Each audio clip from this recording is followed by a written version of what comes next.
Right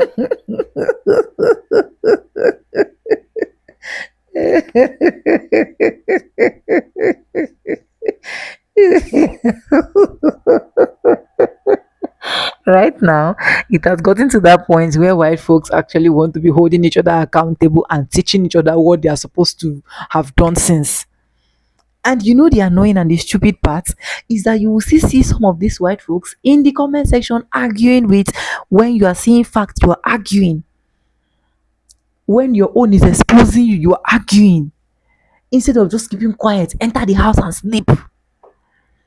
I want you guys to watch this video. Welcome back to the channel. My name is Sonia. Subscribe, like, comment, and share. Credit to the original creators of every single clips and stitches we have in our today's episode. I want to say a very big thank you to every single one of you liking, commenting, sharing, dropping super thanks. Also, join my membership. I do not take you guys for granted. You guys are absolutely the best. Yes, guys, with that being said, let's dive right into this video. I'll be back with commentaries. Let's go watch.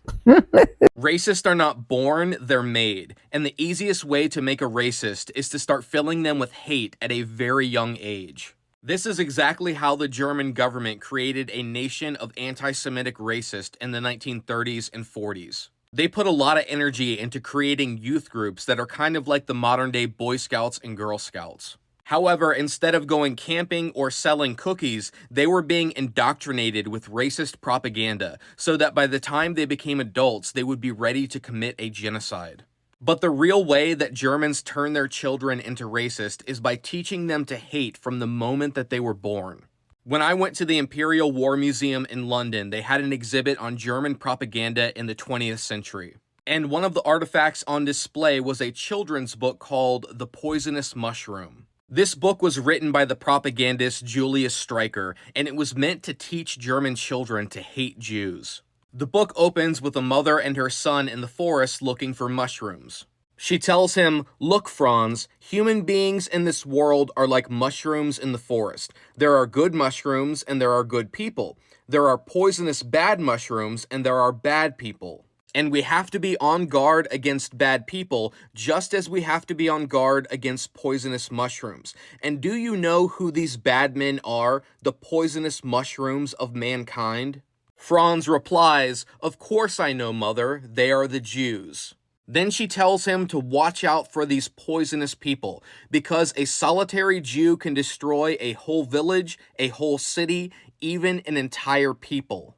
The book includes several stories that paint Jewish people as subhuman monsters. One story implies that Jewish men want to kidnap and abuse German children. Another story shows a Jewish man trying to trick a woman at a store, and you can see that he is drawn with rat-like features, whereas the non-Jewish woman is drawn completely normal. As I was looking at this racist children's book from Germany, I wondered if there was anything similar in the United States that taught white children anti-black racism, and I found out that there was. When my grandma died, I found a collection of books in her house that belonged to her mother, who taught elementary school in Virginia in the 1920s and 30s. One book caught my attention. It was called Epaminondas and His Auntie. This book was written by Sarah Cohn Bryant in the early 1900s, and it tells the story of a young black boy who manages to mess up simple instructions that his aunt gives him, who is only identified in the book as Mammy. For example, his aunt gives him some cake to bring to his mother, but he squeezes it too tight and it crumbles into pieces before he gets there. The next day, his aunt tells him to bring some butter to his mother's house, but he puts it under his hat and it melts. The next day, he's given a puppy as a gift, but when he tries to cool it down in the river, he drowns it. At the end of the book, the boy brings some pies to his mother's house, but he ruins them by stepping on them. Now, at first glance, this might seem like a harmless story about a silly boy who can't seem to do anything right. But according to Dr. David Pilgrim, one of the founders of the Jim Crow Museum, this book is part of how white American children were indoctrinated into racism. He tells us that this book was one of the many ways that African Americans, especially children, were depicted as stigmatized deviants and racial others. People like Pilgrim find this book offensive and argue that it promotes harmful racial stereotypes that black people are simple-minded and dumb. If you look at the way the black characters are drawn in the book, they resemble other racist images from that time period. Now, when my great-grandmother would have been reading this book to her class, it would have been a group of all white children, because Virginia's schools were not integrated at that point. And can you imagine the impact that books like this had on the developing minds of children? It was children's books like this that taught them that black people were not like them. They were inferior and subhuman. Over the past 15 years, I've discovered tons of racist American literature and art while doing research in historical newspaper databases. What I discovered is that for over a century, casual and constant racism was embedded in every single aspect of white American culture. As Dr. David Pilgrim notes, these ideas were not simply mainstream, they were the stream. For example, when I was looking at articles from the 1800s in the Washington Post, I found several disgusting racist poems that were submitted by readers. One poem was titled, "That Little N-Word Boy I Used to Own," published in 1899. In the poem, the author describes a slave he used to own, writing, "His hide was black as charcoal, his head was round and nappy, and his eyes were big and white." The author promotes racist stereotypes, writing, "He would steal watermelons, but no one didn't mind. They knew he couldn't help it. 'Twas the nature of his kind." All throughout the poem, the author describes this enslaved boy as happy and content to be a slave, calling him that happy, smiling boy I used to own. The same theme can be found in another poem from 1895 titled "The Georgia N-Word." The author wrote, "Happy in the cornfields, everywhere you go, picking of a banjo or flinging of a hoe. Happy when the melon's getting ripe enough to pull, happy when he's hungry and happy when he's full. Any way you take him, any way you call, the Georgia N-word's happy, from summertime to fall." If you looked at newspapers like the Washington Post on almost any day in the 18 and 1900s, you could find extremely racist poems and stories. For example, in 1909, the paper published a short story by C.H. Claudy simply titled "The N-Word." The story focuses on a ship and its crew at sea, and the black protagonist is depicted as a beast completely different from the white species. Claudy wrote that the N-word was lazy. He was a man of immense physical strength with the poetry of the beast of the jungle. He was a typical, happy, careless child of his race, living only for today. This black character is never given a name like the other white characters in the story. He is only ever referred to as the N-word, or a black hound, or the spawn of hell. Several times, his shipmates expressed disgust with having to work alongside a rotten, stinking N-word, who is a lazy, good-for-nothing life with repulsive, chalky N-word eyes. At the end of the story, the black character gives his life to save his crewmates, with Claudy writing that it was because he had the same nature as his savage ancestors. This kind of racist literature was absolutely everywhere for decades. Another example is the book Poketown People, Parables in Black, written by Ella Middleton Tybau in 1904. Tybau said she wrote the book to show the Negro as I have known him, which means as slaves, not free human beings. A New York Times review said, "It is not so very often that we meet the real bona fide N-word in fiction, but Miss Tybau's denizens of Poketown have all the earmarks of the true black man. They can no more help lying than they can help stealing. They are not the northern Negro, but the southern N-word, shiftless and idle, but infinitely picturesque and even lovable." This was the only way that many white Americans could love black people, when they were depicted as submissive, ignorant, and inferior. They couldn't tolerate an equal, intelligent black American. That's why they promoted racist stereotypes of black people in their children's books, poems, literature, music, and movies. Now here's my question. What kind of impact do you think this media had on white Americans?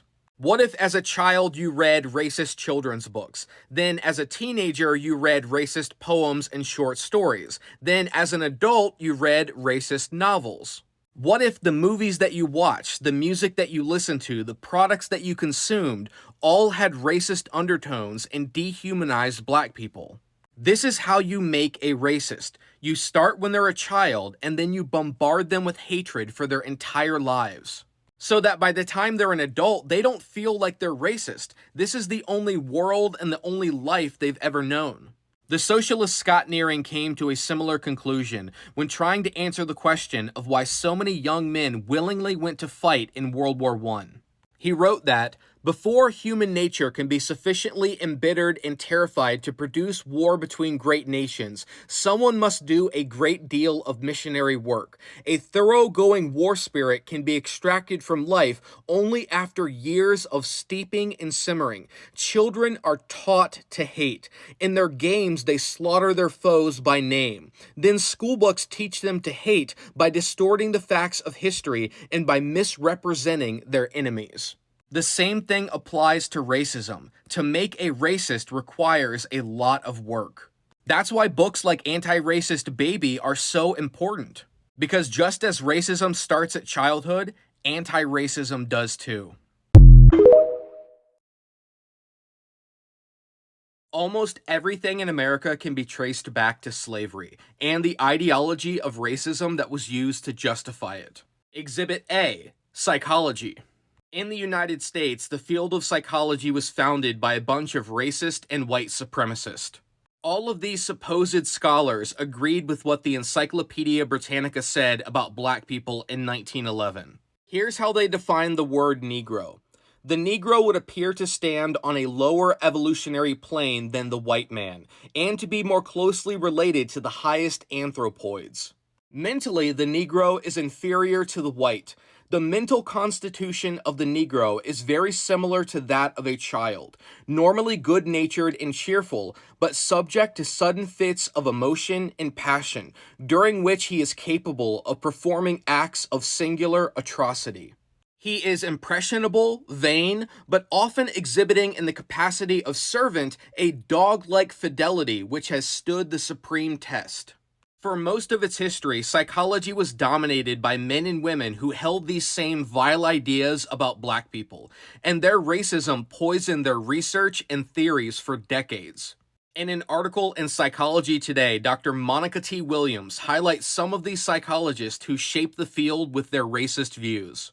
Granville Stanley Hall was the first person to earn a PhD in psychology at Harvard in 1878. He became the first president of the American Psychological Association in 1892.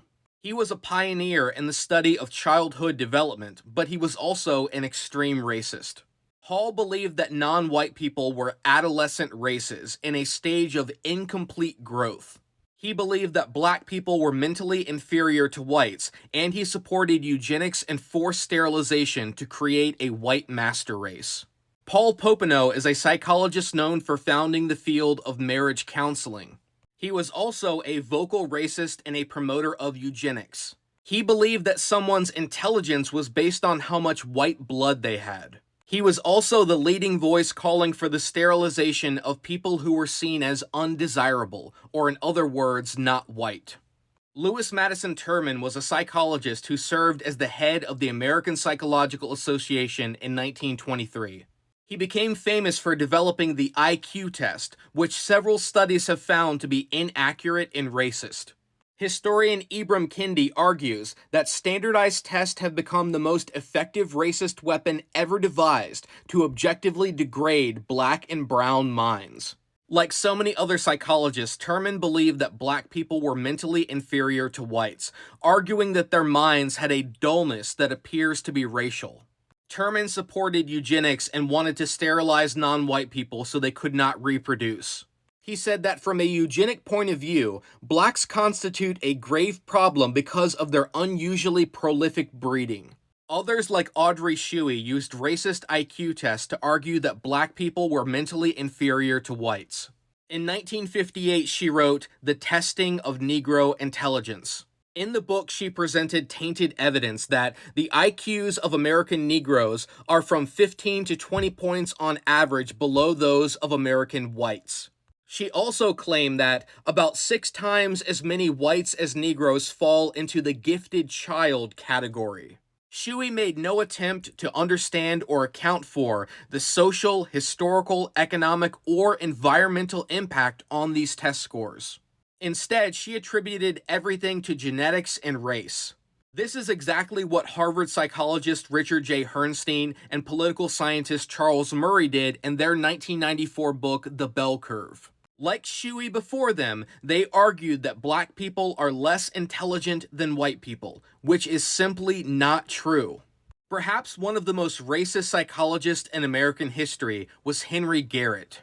Garrett was head of the American Psychological Association in 1946 and served as the chair of psychology at Columbia University from 1941 to 1955.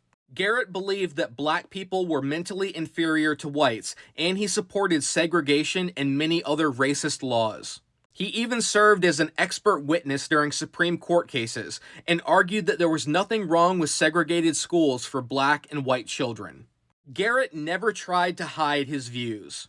He once said, "Like it or not, this is a European civilization, a white man civilization, and it should remain that, with the Negroes considered to be more or less guest." In 1961, Garrett published an article titled "The Equalitarian Dogma." He claimed that black and white people were not equal in intelligence, and to claim that they were was the greatest scientific hoax of the century. Garrett argued that until the early 1900s, American scientists believed the Negro race to be natively less gifted than the white. Thus, the Negro was generally considered to be less intelligent and more indolent than the white, and to be somewhat lacking in the fundamental traits of honesty and reliability. This judgment was concurred in by most white Americans. Garrett was upset because he said, social scientists today do not often accept these one-time common sense judgments and instead argue that the races are equal. He called this the equalitarian dogma, and he was enraged that many college students have been indoctrinated and parrot the equalitarian arguments. Garrett argued that the weight of evidence is in favor of the proposition that racial differences in mental ability, and perhaps also in character, are innate and genetic. Garrett also argued that history proves black people are inferior to white people. He said that, in the several thousand years of recorded history, the black African has never constructed an alphabet, created a literature or science, produced any great men, or built up a civilization. Toynbee, the eminent British historian, has written that of the 21 great civilizations of the past, not one has been Negro. Now, anyone who knows anything about African history knows that this is a complete lie. Africans did build great civilizations like the Kush, the Mali, the Benin, and the Axum. Africa also produced great men like Mansa Musa, the richest man to have ever lived, and Olaudah Equiano, who was kidnapped in Nigeria, sold into slavery, gained his freedom, and then dedicated the rest of his life to abolishing slavery. Africa also produced many great women like Queen Njinga, and Kempavita of the Kingdom of Congo, who resisted Portuguese imperialism in 1706 and was burned at the stake for her courageous revolt. But honestly, who cares about living up to the standard of who Henry Garrett thinks is great? For men like him, greatness is linked to white supremacy, imperialism, the theft of land, and the brutalization of anyone without white skin. To me, that's not great, that's evil. It was men like Garrett who poisoned the field of psychology with their racism, and he was part of a broader white culture that infused racism into almost every aspect of life. It was two black psychologists, Kenneth and Mamie Clark, who performed an experiment in the 1940s to show how this racist culture harmed black children. In the famous Clark doll experiment, they showed that black children preferred to play with white dolls instead of black dolls, because society taught them that black was bad and dirty, inferior, and shameful. On the other hand, white was nice and perfect and pure. These ideas were partly the result of psychologists who used their credentials to lend white supremacist ideas respectability and legitimacy. These psychologists played a leading role in promoting racist theories and policies, and their impact is still being felt. Every single day, I see comments on this app that echo the ideas of Henry Garrett and other psychologists who argued that black people were mentally inferior to white people. But if you ask me, what these comments reveal is something that psychologists call projection. Projection is defined as a defense mechanism that involves attributing one's own undesirable traits, feelings, or impulses to other people. Even though psychology was founded in racism, at least it's given us some helpful tools to expose those racist roots. The good thing about psychology is that it can help us shine a light on the ugliness of racism that still exists today. For over a century, if you went to an American school and opened up your history textbook, there would be no real black history. A great example is William Allen's A Child's History of North Carolina, published in 1916. Here's what the book tells us about the relationship between masters and slaves. Sometimes masters were cruel and treated their slaves brutally, but that was unusual. The majority of slave owners were kind and treated their slaves as members of their own families. As for the slaves themselves, they were happy on the plantations. They were allowed all the freedom they seemed to want, and were given the privilege of visiting other plantations whenever they chose to do so. All that was required of them was to be in place when work time came. At the holiday season, they were almost as free as their masters. Those were good times in North Carolina and throughout the South. On a large plantation, times of fun and frolic were frequent. The master and his slaves were generally friends. Now, every single word of what I just read is a lie. To start with, these weren't plantations, they were slave labor camps. And in these camps, violence was the rule, not the exception. The only way that slavery was maintained was by constant physical and psychological torture. Slaves and masters weren't family or friends. You don't own your family and friends as your personal property to be worked to death for your profit. If we really want to understand what life was like under slavery, all we have to do is read the words of those who lived through it. Frederick Douglass was enslaved in Maryland in the 1830s. He described how slaves had to work 15 to 18 hours a day, and when they returned to the slave quarters, they had to sleep on the floor because there were no beds. He said that in the morning when it was time to work, the overseer stood by the door of the quarter, armed with a large hickory stick and heavy cowskin, ready to whip anyone who was late. He said that he saw an overseer whip a woman, causing the blood to run half an hour at the time, and this too in the midst of her crying children, pleading for their mother's release. He seemed to take pleasure in manifesting his fiendish barbarity. The field was the place to witness his cruelty and profanity. His presence made it both the field of blood and of blasphemy. From the rising till the going down of the sun, he was cursing, raving, cutting, and slashing among the slaves in the field in the most frightful manner. When Solomon Northrop was enslaved on a plantation in Louisiana, he said, "If one falls behind or is a moment idle, he is whipped. In fact, the lash is flying from morning until night, the whole day long." Harriet Jacobs was enslaved in North Carolina, and she described how she could never forget the first night she heard a slave whipped.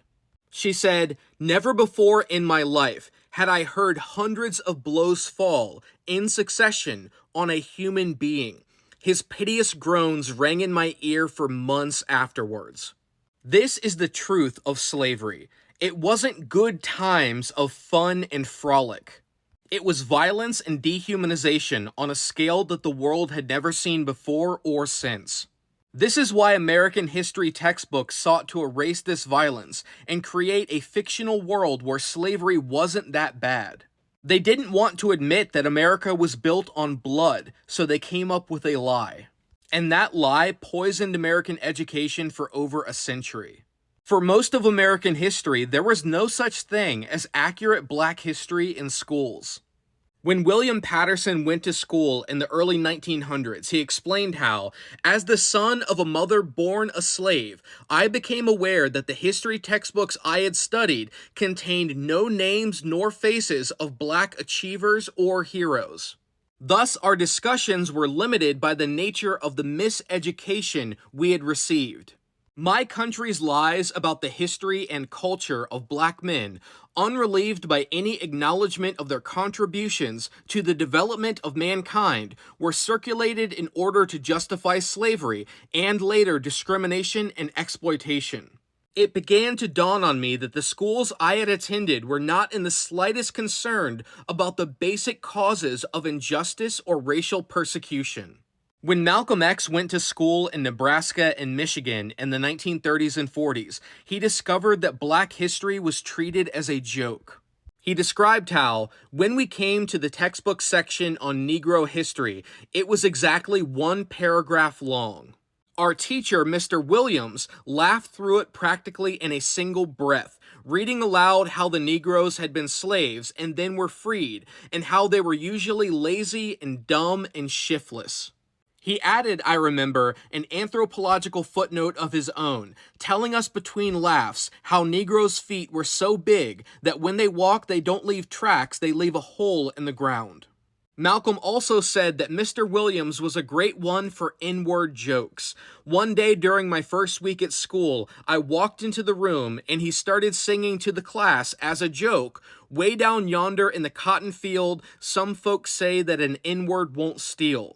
I liked history, but I never thereafter had much liking for Mr. Williams. When Angela Davis went to school in the 1950s, she also found that black history was whitewashed and distorted in her textbooks.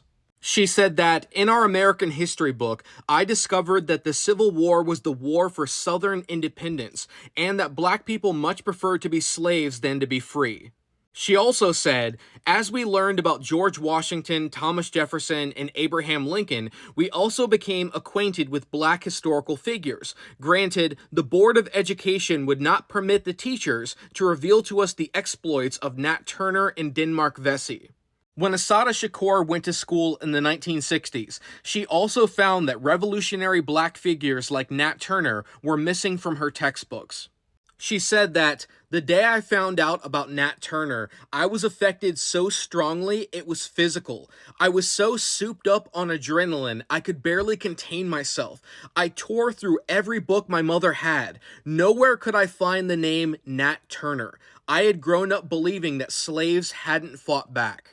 After learning just how much black history had been left out of her textbooks, she concluded that nobody is going to give you the education you need to overthrow them. Nobody is going to teach you your true history, teach you your true heroes, if they know that that knowledge will help set you free. Schools in America are interested in brainwashing people with Americanism. As long as we expect America's schools to educate us, we will remain ignorant. If it were up to many politicians today, we would all remain ignorant about black history. All across the country, Republicans are fighting to purge black history from the classroom and go back to the days of misinformation and whitewashed lies. Since 2020, 44 states have proposed to ban critical race theory in the classroom. But we know that when they talk about critical race theory, what they're talking about is black history itself. Many lawmakers are trying to go back to a time when textbooks and public education were used to promote white supremacist propaganda and lies. We've already seen textbooks try to erase the word slavery and try to say that they were workers and immigrants. These aren't textbooks that were used 100 years ago. These are books that are in the classroom right now. That's why we have to fight to keep real black history alive. Because black history is under attack, just like it's always been.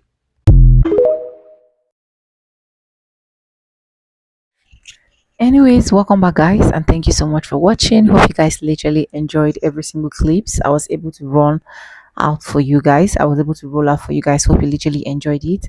And the honest truth that he said is races are not born, but they are made, and that is just the honest truth, because I keep saying it and I'll continue to say it.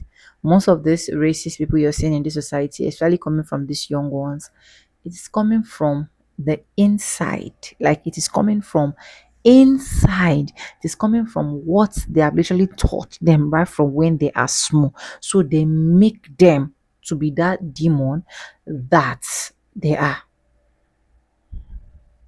Do you get? Instead of training up a child in the way he should go, so that when that child is old, he will not depart, they train that child in another level. They train that child in another way, causing a lot of havoc to the society, making a lot of people to think that black people are literally the issue. Now, these are their white people calling out and spitting facts as it is. And that's just the honest truth.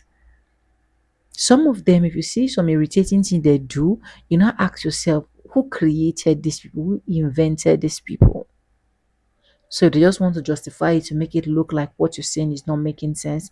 Then they tell you, oh, you too can be racist. Or what's come to worse, they bring out their pew pew and said, oh, it was a mixed fire. So they are literally made.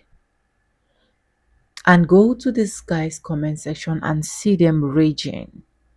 I don't know why we still have some of these white folks that whenever some of these white folks are saying the truth, there they will be at the part of condemning it and saying, oh, it's a lie, oh, it's a this, oh, it's a that. While in real sense, you know that you are the problem. You know that you are the issue right from day one. You know that you are the one that don't want black people to breathe. So the thing is always starting from the mother. Right now, you can even go on internet, you see some of them saying, oh, why I stop being a racist? Why I stop being a racist? Why I stop being a this? Why I stop being that? But one thing for sure I know is no matter how you try to do your racism, no matter how you try to make black people feel bad, no matter how you try to want to trigger us, you can never bring us back. It's always ahead. That's just the truth. And right now, a lot of black folks are giving you an eye for an eye, aura for aura, ginger for ginger. And I love that. Let me know what you think in the comment section. Credit to the original creators of every single clips and stitches we have in at this episode. I want to say a very big thank you to every single one of you liking, commenting, sharing, dropping super thanks. Also join my membership. I do not take you guys for granted. You guys are absolutely the best. And yes, guys, with that being said, with no further ado, I do like I always say in my videos, I'm going to be saying bye now. See you guys in my next one. Now, bye guys. I love you guys. Mwah.